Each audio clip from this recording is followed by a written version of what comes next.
Il Palio dell'antica Repubblica Marinaria a Venezia, con la sfida in acqua tra Pisa, Genova, Amalfi e Venezia, sarà aperto domani pomeriggio dalle regate femminili sui galeoni. Partenza alle 18:45 all'altezza dell'isola di San Michele, arrivo dopo 1000 metri di gara davanti alla porta dell'Arsenale. Ci si giocherà la vittoria in circa 5 minuti di regata.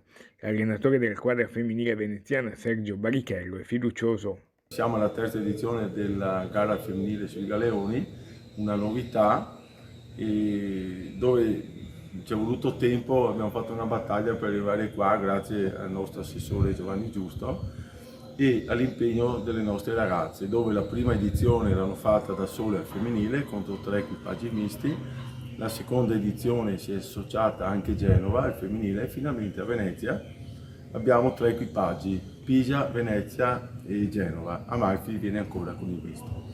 L'equipaggio veneziano che tenterà l'impresa è composto da Lisa Cora, timoniera, Cecilia Bellatri, Alessandra Patelli, Dalila Anghetti, Anita Serena, Vittoria Stanghellin, Sara De Battisti, Letizia Nucis, Chiara Lastra e Monica Favaro, riserva. Fondamentale è stata anche la collaborazione con il mondo delle università veneziane e sempre in Arsenale domani, oltre all'arrivo e alla premiazione della squadra femminile, ci sarà anche la presentazione degli equipaggi maschili che si sfideranno sabato. È una collaborazione tra le due università ICUS e il Comune di Venezia. È stato importante questa sinergia per avere i mezzi, la location e tutta la logistica.